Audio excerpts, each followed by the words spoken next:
महिलाओं को ही क्यों महिलाएं ही गर्भवती होती हैं? पुरुष क्यों गर्भ धारण नहीं करते? यह कष्ट केवल महिलाओं को ही क्यों उठाना पड़ता है? इसके पीछे हमारे पुराणों में एक प्राचीन कथा का वर्णन मिलता है जो ब्रह्मदेव ने देवी सरस्वती को सुनाई है। आइए आपको वह कथा सुनाते हैं।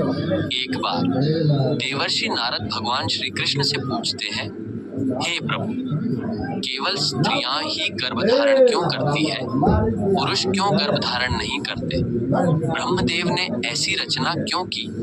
इसके पीछे का रहस्य क्या है? श्री कृष्ण कहते हैं, हे देवर्षि, आपने उचित ही प्रश्न किया है।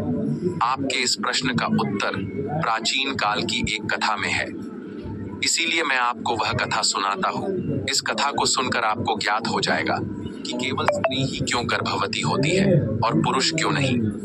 तब भगवान श्री कृष्ण नारद जी को कथा सुनाने लगते हैं। एक समय की बात है, ब्रह्मलोक के चारों ओर दिव्य प्रकाश फैला हुआ है, जो न तो सूर्य का है और न ही चंद्रमा का। यह स्वयं ब्रह्मा जी की आभा है। ब्रह्मा जी के पास ही उनकी श्वेत वंशी और सुंदर मोरपंख से सजी वीणा लिए देवी सरस्वती विराजमान है। देवी सरस्वती ने ब्रह्मा जी के चरणों में बैठकर अपनी मधुर वाणी में कहना प्रारंभ किया।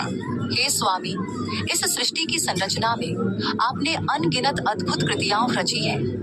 आपने अपनी इच्छा शक्ति से अनेक ऋषियों, देवताओं, गंधर्वों और सुंदर अप्सराओं को प्रकट किया। स्त्रियों को आपने सौंदर्य, चंचलता और आकर्षण प्रदान किया है, किंतु मैं एक जिज्ञासा से व्याकुल हूँ। संसार में गर्भ धारण का अद्भुत कर्तव्य और पीड़ा केवल स्त्रियों को ही क्यों सहनी पड़ती है?